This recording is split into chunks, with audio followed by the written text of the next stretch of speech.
चुनावों के नजदीक आते ही भाजपा कई मुद्दों को लेकर कांग्रेस के निशाने पर आ चुकी है। पहले पुलिस भर्ती घोटाले को लेकर आरोप प्रत्यारोप चल रहे थे। कुछ दिनों से विधानसभा उपाध्यक्ष हंसराज द्वारा स्कूल में बच्चे को थप्पड़ मारने और बच्चों से तू तड़ाक करने के मामले में विपक्ष अब जमकर भाजपा की सरकार को निशाना बना रहा है। वहीं थप्पड़ कांड को लेकर अब कांग्रेस प्रवक्ता कुशल जेठी ने भी भाजपा की कार्यप्रणाली पर सवाल उठाते हुए कहा कि भाजपा को ये आभास हो चुका है कि उनकी सरकार अब आने वाली नहीं है, इसीलिए उनके नेता अब बेलगाम हो चुके हैं। कभी उनके मंत्री सड़कों पर उतरकर चालान काट रहे हैं तो कुछ स्कूलों में जाकर बच्चों को डरा रहे हैं।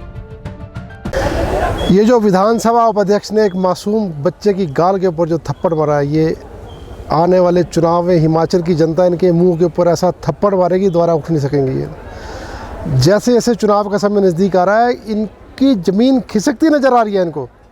इनको ये आभास हो चुका है कि भारतीय जनता पार्टी की सरकार आने वाले समय में बढ़ने वाले नहीं है, और ये बौखलाहट का नतीजा है।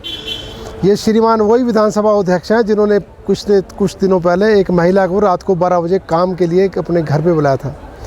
ये इतनी घटिया क्लास आज इनका बर्ताव, और ये जो सरकार माननीय जयराम जी जो ये हेलीकॉप्टर में उड़ के नीचे इनके जो नेता कर रहे हैं, इनको नज़र नहीं आ रहा। और ये जो सरकार का जो कार्यकाल 6 महीने का रह गया, मुझे लगता है कि इसमें इन्होंने जो इंतहा करनी थी वो इंतहा कर दी है। लेकिन अब मैं समझता हूँ कि हिमाचल की जनता जो है इसका करारा जवाब देगी, और ये मासूम के गाल के ऊपर थप्पड़ का जो है पूरा हिसाब हिमाचल की जनता लेगी। इतने बड़े बड़े घोटाले इस सरकार के अंदर निकलने जा रहे हैं, और जितने कांड इस सरकार के अंदर हो रहे हैं, और ये सारी जनता, हिमाचल की जनता देख रही है। हिमाचल की जनता साक्षर है और ये सब इन चीज़ों को समझ रही हैं। ये बौखलाहट नहीं तो और क्या है।